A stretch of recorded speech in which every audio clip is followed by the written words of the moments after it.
नमस्कार, मैं अशोक कुमार पांडे और स्वागत है आपका टीसीएच पर। शुरुआत कर रहा हूं एक वीडियो से। यह वीडियो आप स्क्रीन पर देख पा रहे हैं, यह वीडियो है एएनआई का, किसी ऐसे चैनल का नहीं है जो सरकार का विरोधी हो। एएनआई का वीडियो है जिसमें साफ दिखाई दे रहा है कि छात्रों के ऊपर लाठी चार्ज हो रहा है। जंतर मंतर पर जो छात्र जुटे हुए हैं उनके ऊपर लाठी चार्ज हुआ है। इस वीडियो को देखकर कोई भी समझ सकता है। और इसके बाद दिल्ली पुलिस का बयान देखिए, जो ये कह रहा है कि कई चैनल ये झूठ फैला रहे हैं कि छात्रों के साथ कोई दुर्व्यवहार हुआ है, कोई पिटाई हुई है, सब कुछ बहुत प्रोफेशनल तरीके से चल रहा है। ऐसा कुछ भी नहीं हुआ है। अब एक तरफ ये वीडियो है, एक तरफ दिल्ली पुलिस का बयान है। मैं अपनी तरफ से कुछ नहीं कह रहा, लेकिन आप खुद देख लीजिए कि कौन सही बोल रहा है और कौन गलत बोल रहा है।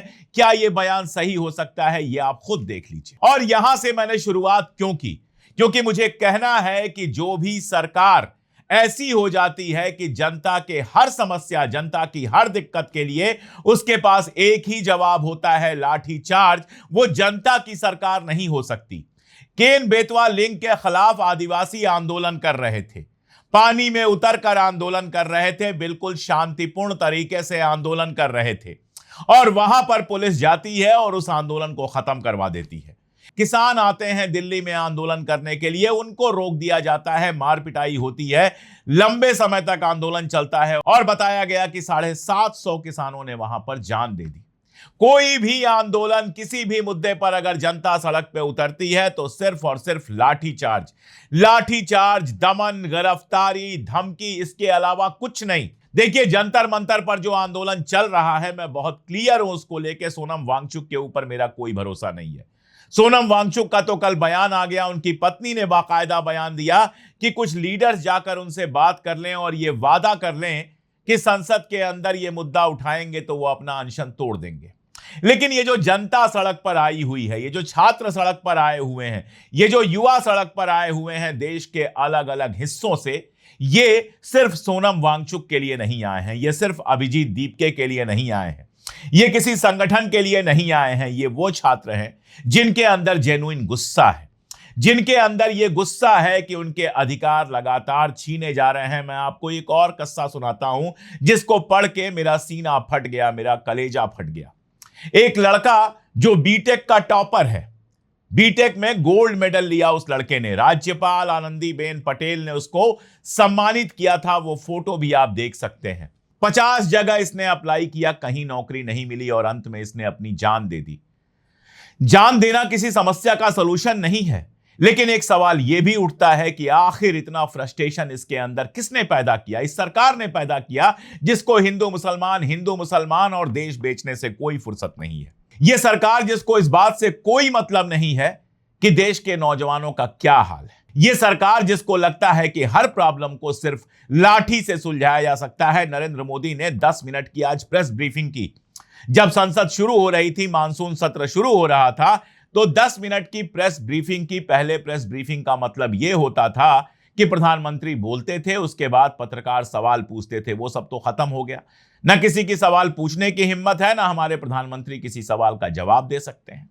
लेकिन इस 10 मिनट की ब्रीफिंग में 10 सेकंड के लिए भी वो जंतर मंतर पर जो देश भर से हजारों छात्र जुटे हैं, अभी जब मैं वीडियो रिकॉर्ड कर रहा हूं तो मुझे रिपोर्ट दी गई है कि तकरीबन 30,000 छात्र जुटे हुए हैं, जबकि सारे मेट्रो स्टेशन जो आसपास के हैं उनको बंद कर दिया गया है। 5 मेट्रो स्टेशन को बंद कर दिया गया है। वीडियोज आ रहे हैं कि मेट्रो स्टेशन के अंदर हजारों छात्र इकट्ठा हुए हैं, हजारों युवा इकट्ठा हुए हैं जिनको इस मार्च में, इस आंदोलन में हिस्सा लेना था। वो बंद कर दिया गया है। 7-7 फीट ऊंचे बैरिकेड लगा दिए गए हैं, बाकायदा उनको जोड़ जोड़ के बैरिकेड बना दिया गया है 7 फीट से ऊंचा। सारे इलाके में पुलिस है और हर तरह से रोकने की कोशिश की गई है। मेरठ और आसपास के इलाकों में जो युवा कार्यकर्ता हैं, लग रहा था कि जो यहां आ सकते हैं, उनके घरों पर नोटिस भेजी गई है कि वो ना आ सके। और इतने सबके बावजूद बिना डरे अगर ये 30,000 छात्र इकट्ठा हुए हैं तो इनकी जेन्युइन समस्या है। ये किसी नेता का जिंदाबाद मुर्दाबाद करने नहीं गए हैं। जो ये मुद्दा उठा रहा है वहां पर छात्र जा रहे हैं। राहुल गांधी जी देहरादून गए थे, उनका कार्यक्रम कैंसिल करने के लिए वो जगह कैंसिल की गई। उसके बाद जहां उनका कार्यक्रम था, उनके बगल में एक नाच गाने का प्रोग्राम रख दिया गया। सांस्कृतिक कार्यक्रम रख दिया गया, कोई महिला मैं नाम नहीं जानता हूं, उनके नृत्य का कार्यक्रम रख दिया गया, संगीत का कार्यक्रम रख दिया गया। उसके बावजूद दसियों हजार छात्र वहां पर इकट्ठा होते हैं, नारे लगाते हैं। देश भर में कांग्रेस ने जहां जहां नीट के खिलाफ आंदोलन किया है, हजारों लोग सड़क पर आए हैं। कल मैं यूपी में था, सिद्धार्थनगर में मेरा एक कार्यक्रम था, गांधी जी पर बोलना था मुझे, और वहां पर भी जो लोग आए थे वो लोग डिस्कस कर रहे थे कि जंतर मंतर पर क्या हो रहा है। वो लोग डिस्कस कर रहे थे कि नीट और परीक्षाओं की धांधली कितनी ज्यादा खतरनाक हो चुकी है, कितना ज्यादा दमनकारी हो चुकी है, छात्रों को किस तरह से नष्ट कर रही है, छात्रों के भविष्य को नष्ट कर रही है। तो यह मुद्दा कोई अभिजीत दीपके और सोनम वांगचुक तक नहीं रहा है। आप सोनम वांगचुक को मैनेज कर सकते हैं, तकरीबन मैनेज हो ही गए हैं जब ये बयान दे रहे हैं कि विपक्ष के नेताओं से मिलकर भी वो अनशन तोड़ देंगे। लेकिन ये जनता अपने नेताओं से आगे निकल गई है, ये छात्र, ये युवा अपने नेताओं से आगे निकल गए हैं। बारिश में चारों तरफ की बंदी के बावजूद बिना लाठियों से डरे अगर ये युवा जंतर मंतर पर पहुंच रहे हैं तो ये किसी नेता के बुलावे पर नहीं आए हैं, ये किसी नेता को हीरो बनाने नहीं आए हैं, ये कोई नई पार्टी बनाने नहीं आए हैं, ये किसी के पान नहीं है, ये किसी के मोहरे नहीं हैं, ये अपनी समस्याओं के चलते आए हैं। ये बच्चे जो मुझे दिखाई दे रहे हैं जंतर मंतर पर, जब 2014 में मोदी जी की सरकार बनी होगी तो ये 10 साल, 8 साल, 5 साल के बच्चे रहे होंगे जिनको राजनीति के बारे में कुछ नहीं पता है। इन्होंने देखा है पिछले 11 साल से, 12 साल से नरेंद्र मोदी की सरकार को देखा है। इसी सरकार में इनका सपना टूटा है। देखिए, मध्य वर्ग का जो व्यक्ति होता है ना, मिडिल क्लास का जो बच्चा होता है, बचपन से हमारे जैसे माँ बाप उनके मन में एक ही सपना डालते हैं कि अच्छे से पढ़ाई लिखाई कर लो, कंपटीशन बीट कर लो, ताकि जिंदगी अच्छे से चलती रहे। ये कोई पॉलिटिकल लड़के नहीं हैं जो 18 साल की उम्र में उधार के मोटरसाइकिल पर गले में पट्टा डालकर जिंदाबाद मुर्दाबाद का नारा लगाएं। ये वो बच्चे हैं जो स्कूलों में गए, अच्छे से पढ़ाई की, मेहनत की, कॉलेजों में गए, अच्छे से पढ़ाई की, मेहनत की, कंपटीशन दिया और उम्मीद की कि उनकी जिंदगी बेहतर होगी। वो कोई क्रांति नहीं चाहते थे, वो एक मिडिल क्लास की साधारण सी जिंदगी चाहते थे कि तनख्वाह मिले, अच्छी सी नौकरी मिल जाए, सुरक्षित नौकरी मिल जाए और जीवन शांति से चले। लेकिन मिडिल क्लास का यह सपना तोड़ दिया गया है। मिडिल क्लास के इस सपने को तोड़ दिया गया है कि अगर आप पढ़ लिख लेंगे अच्छे से तो कंपटीशन निकालकर अच्छी नौकरी में आ सकते हैं और अपनी जिंदगी बेहतर बना सकते हैं। जिस बच्चे की मैंने बात की उसकी सोचिए आप, बीटेक का गोल्ड मेडलिस्ट था, क्या सोचता होगा कि अब तो मैं इंजीनियर बन गया, वो भी गोल्ड मेडल के साथ बन गया, अब तो मुझे एक इज्जतदार नौकरी मिल ही जाएगी। मां बाप सोचते होंगे बेटे को नौकरी मिल जाए, स्टैब्लिश हो जाए, उसकी शादी कर दो, उसका परिवार चले। वो कोई क्रांति की प्लानिंग नहीं कर रहे थे, सरकार पलटने की प्लानिंग करने वाले लोग नहीं है, ये राजनीति करने वाले लोग नहीं हैं, ये सामान्य जिंदगी जीने वाले लोग हैं जिनके सामान्य जिंदगी जीने के ख्वाब को इस सरकार ने हमेशा के लिए मिट्टी में मिला दिया है। आज बच्चा एग्जाम देता है और उसके बाद जब पेपर लीक की खबर आती है तो उसके सीने पर पत्थर गिरता है, उसकी बरसों की मेहनत बेकार हो जाती है। और इसीलिए हिंदू मुसलमान करके युवाओं को मस्जिद के सामने नचाया जाता है, लिंचिंग में शामिल किया जाता है, कांवड़ यात्रा में किया जाता है, सब कुछ किया जाता है, लेकिन जौहर यूनिवर्सिटी बंद की जाती है। सोचिएगा, दुनिया में शायद ही कभी ऐसा हुआ हो कि कोई बनी बनाई यूनिवर्सिटी जहां हजारों छात्र पढ़ सकते हो, उनको बंद किया गया है। सोनम वांगचुक भले शिक्षा मंत्री बनना चाहते हो, ये ना चाहते हो कि मोदी की सरकार चली जाए। सोनम वांगचुक भले नई शिक्षा नीति का समर्थन करते हो जो छात्रों की बर्बादी के लिए जिम्मेदार है, लेकिन ये जो छात्र आए हैं ये नरेंद्र मोदी के खिलाफ भी हैं। जो नारे वहां पर लग रहे हैं, जो नारे वहां पर लगातार सुनाई दे रहे हैं, जो बातें वहां पर सुनाई दे रही हैं, वो बातें नहीं हैं जो सोनम वांगचुक कह रहे हैं, वो बातें हैं जो जनता कह रही है। ये मोदी सरकार के खिलाफ हैं, ये मोदी सरकार की नीतियों के खिलाफ वहां पर इकट्ठा हुए हैं और इसीलिए मोदी सरकार घबराई हुई है। इतनी पुलिस और बाकी सब लगाकर इनको रोकने की कोशिश की जा रही है। मेरा सवाल बहुत सीधा सा है कि अगर ये बच्चे संसद तक चले जाते तो क्या कर लेते? क्या इनके हाथों में हथियार है? क्या ये हिंसा कर रहे हैं? गांधी के रास्ते पर चल रहे हैं, ये सोनम चल रहे हों या ना चल रहे हों, लेकिन ये बच्चे गांधी के रास्ते पर चल रहे हैं। सुबह मैं एक वीडियो देख रहा था और ANI का ही वीडियो था, जिसमें एक युवा है जिसको पुलिस वाले लाठियों से मार रहे हैं और रिएक्शन करने की जगह वो कह रहा है मारो मारो और मारो। मुझे याद आया गांधी जी का नमक सत्याग्रह। जब नमक बनाने के लिए उनके सत्याग्रही आगे बढ़ते थे तो उनके ऊपर लाठियां चलती थीं और वो उन लाठियों का जवाब नहीं देते थे, खड़े हो जाते थे अपनी जगह पे। जितना मारना है मार लो, हम झुकने वाले नहीं हैं। इस छात्र को देखकर मुझे उन्हीं सत्याग्रहियों की याद आई। देखिए, कई बार आंदोलन अपनी लीडरशिप से आगे निकल जाते हैं। मैं उन लोगों में से हूं जो पहले दिन से इस लीडरशिप को फ्रॉड कह रहा हूं और आज भी कहूंगा। मैंने अन्ना आंदोलन देखा है, लोगों को पागल होते हुए देखा है और उस समय भी मैं अकेला खड़ा था और कह रहा था कि आंदोलन फ्रॉड है और वो फ्रॉड साबित हुआ। भ्रष्टाचार के खिलाफ बात थी, लेकिन बात कहीं और पहुंची और भ्रष्टाचार के खिलाफ कुछ नहीं हुआ। लेकिन जो उससे लोग जुड़े हुए थे वो सब बेईमान लोग नहीं थे, वो अपनी उम्मीदें लेकर आए थे। बहुत लोग निराश होकर बैठ गए, बहुत लोग दूसरी जगह एक्टिव हो गए और कुछ लोग सिस्टम में एडजस्ट हो गए। ये जो छात्र आए हैं ये अपनी प्रॉब्लम्स लेकर आए हैं। जैसा मैंने पहले कहा, लीडरशिप बेईमान हो सकती है, छात्र बेईमान नहीं है। और दूसरी बात, जो सबसे बड़ी बात है कि पिछले 11 साल में इतने आंदोलनों का दमन हुआ है, इतने लोगों को गिरफ्तार किया गया है, इतनी जिंदगियां बर्बाद की गई हैं। लेकिन कल का और आज का आंदोलन यह बताता है कि यह सब भी युवाओं को डरा नहीं सकता। कहा जाता था हमारे समय में, जब हम यूनिवर्सिटी में पढ़ते थे, तो नारा लगाया जाता था कि जिस ओर जवानी चलती है उस ओर जमाना चलता है। ये वो जवानी है जो सड़क पर आई है। लाठियों से आंदोलन को दबा दिया जाएगा, कुछ बच्चों को गिरफ्तार कर लिया जाएगा, कुछ लीडर्स मैनेज हो जाएंगे, सब हो जाएगा। लेकिन ये जो गुस्सा इनके मन में आया है, ये गुस्सा नहीं मैनेज होने वाला। ये जो आक्रोश है इनके मन में, यह आक्रोश मैनेज होने वाला नहीं।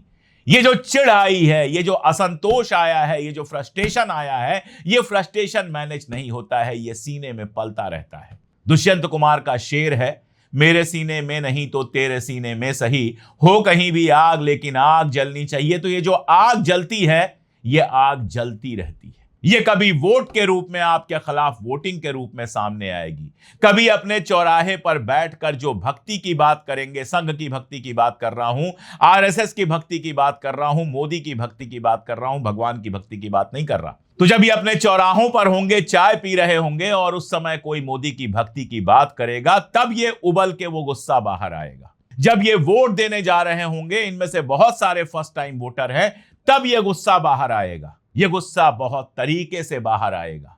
कोई इनमें से पत्रकार बनेगा, कोई नौकरियों में जाएगा, कोई कहीं जाएगा, लेकिन उसके जिंदगी में यह पल कभी नहीं भूलेगा कि सरकार के खिलाफ उसने एक शांतिपूर्ण आंदोलन करने की कोशिश की। संविधान आपको इजाजत देता है शांतिपूर्ण आंदोलन का। सुबह खबर आती है कि पत्थरों से भरा हुआ एक ट्रक वहां है। अब पत्थरों से भरा हुआ ट्रक वहां क्या कर रहा था, आप जानिए। क्या जरूरत थी वहां पत्थरों से भरे ट्रक की? हो सकता है यह वीडियो बने और जब तक रिलीज हो, जब तक एडिट होकर रिलीज हो, तब तक उन पत्थरों का कहीं इस्तेमाल हो चुका हो। जंतर मंतर पर पत्थरों के ट्रक की क्या जरूरत थी? यह मेरा सवाल है। यह मेरा सवाल है कि एक मंत्री आकर इन बच्चों से बातचीत क्यों नहीं कर सकता था? यह मेरा सवाल है कि 10 मिनट की ब्रीफिंग में 3 मिनट मोदी जी इन बच्चों से यह अपील क्यों नहीं कर सकते थे कि तुम्हारी समस्याओं पर हम विचार कर रहे हैं, उनको दूर करने की कोशिश करेंगे, कृपया शांत रहो, मत करो मार्च, शांति से बैठ जाओ, मैं आऊंगा मिलने या किसी को भेजूंगा मिलने। क्यों नहीं यह कर सकते थे कि इनके लिए रास्ता खाली कर देते, चारों तरफ से पुलिस की सुरक्षा लगा देते और ये शांतिपूर्ण तरीके से संसद के पास तक पहुंच जाते? नहीं, ये जो गुरूर है कि हम किसी को सर नहीं उठाने देंगे, ये जो गुरूर है कि हम किसी को बोलने नहीं देंगे, ये जो गुरूर है कि हमारे पास पुलिस है, ताकत है, हम किसी को दबा देंगे, ये गुरूर दुनिया भर में सबको बहुत महंगा पड़ा है। जिसने भी इस गुरूर के चलते अपनी जनता के हको हकूक को दबाने की कोशिश की है, उसको ये बहुत भारी पड़ा है। दुनिया का इतिहास उठाकर देख लीजिए। मैंने तो तानाशाहों पर रिसर्च किया है, बाकायदा किताब लिखी है। उन्हें भी यही लगता था कि वो हर गुस्से को लाठी से दबा सकते हैं, हर गुस्से को गोली से दबा सकते हैं, हर गुस्से को जेल से दबा सकते हैं, लेकिन नहीं। सोचिएगा, जब अंग्रेजों का शासन था, जलियांवाला बाग जैसा कांड हुआ था, वो भी देश के युवाओं, नौजवानों और देश की जनता को सड़कों पर उतरने से नहीं रोक सका और 25 साल बाद बोरिया बिस्तर समेट के भागना पड़ा बरतानी हुकूमत को हिंदुस्तान से। तो ये तो हिंदुस्तानी हुकूमत है। नरेंद्र मोदी जी, एक तरफ ये जनता सड़क पर है और दूसरी तरफ संसद के अंदर सवाल पूछने के लिए तैयार बैठा विपक्ष है। राहुल गांधी संसद में है, अखिलेश यादव संसद में है। उनसे पूछा गया जब राम जन्मभूमि मसले पर, राम जन्मभूमि चोरी के मसले पर, चंदा चोरी और चढ़ावा चोरी के मसले पर और उसके साथ साथ छात्रों पर, तो उन्होंने कहा कि इतिहास में भी ऐसे आक्रांता रहे हैं जिन्होंने मंदिरों को लूटा है और लोगों को पीटा है, यूनिवर्सिटीज बंद कराई हैं और आज भी ऐसे ही लोग सत्ता में बैठे हुए हैं। तो विपक्ष पूरे मूड में है, विपक्ष पूरे गुस्से में है। एक तरफ राहुल गांधी, अखिलेश यादव, ममता बनर्जी के लोग, सागरिका घोष और बाकी सारे लोग संसद के अंदर पूरी ताकत से उठाएंगे इस मुद्दे को। दूसरी तरफ सड़कें गूंजेंगी इन नारों से। और मोदी जी, कहना बड़ा अजीब लगता है, बहुत सारे लोग मजाक उड़ाएंगे, लेकिन हकीकत यह है कि ये सब लक्षण होते हैं तानाशाही सत्ता के जाने के। आप सारी संस्थाओं पर कब्जा कर लीजिए, लेकिन जब जनता का सैलाब आता है तो सारा सिस्टम, सारी सेटिंग धरी रह जाती है। कोई हिंदू मुसलमान नहीं चल रहा है जंतर मंतर पर, और संसद के अंदर भी विपक्ष लगभग एक दिखाई दे रहा है। आप पैसों से एमपी एमएलए खरीद सकते हैं, डरा कर एमपी एमएलए खरीद सकते हैं। आप पैसों से और डरा कर आंदोलनों के लीडर्स को मैनेज कर सकते हैं, लेकिन जनता के गुस्से को मैनेज आज तक न कोई कर पाया है और न कोई कर पाएगा। काश आपको सद्बुद्धि मिलती और आप इन छात्रों से बात करते, लेकिन ये जो गुरूर है उस पर एक और शेर मुझे याद आ रहा है, और वो ये है कि वो एक शख्स जो तुमसे पहले यहां तख्त नशी था, उसे भी अपने खुदा होने का इतना ही यकीन था। वही यकीन बर्बाद करता है, तख्तों को गिरा देता है। जनता का गुस्सा तख्त व ताज को जमींदोज कर देता है, मिट्टी में मिला देता है। यह इतिहास में लिखा है, लेकिन व्हाट्सएप से ही इतिहास पढ़ेंगे तो ये बात भी समझ में नहीं आएगी। खैर, मैं अपनी बात एक बार फिर दोहराता हूं, इस लीडरशिप के साथ मेरी कोई सहानुभूति नहीं है, लेकिन सड़क पर जो उतरे हैं वो हमारे भी बच्चे हैं, वो हिंदुस्तान के बच्चे हैं। मैं बिल्कुल उनके साथ हूं, उनकी भावनाओं के साथ हूं, और सरकार से और विपक्ष से, दोनों से अपील करता हूं कि एक तरफ विपक्ष पूरी ताकत के साथ इनके सवाल उठाए और दूसरी तरफ सरकार समझे, जाकर इनसे बात करे और मामले को सुलझाए। अगर ऐसा नहीं होता है तो याद रखिएगा कि आज की तारीख इतिहास में दर्ज होने जा रही है, और ये नरेंद्र मोदी जी की सरकार के लिए बहुत अच्छी खबर नहीं होगी। आज के लिए इतना ही, बहुत शुक्रिया।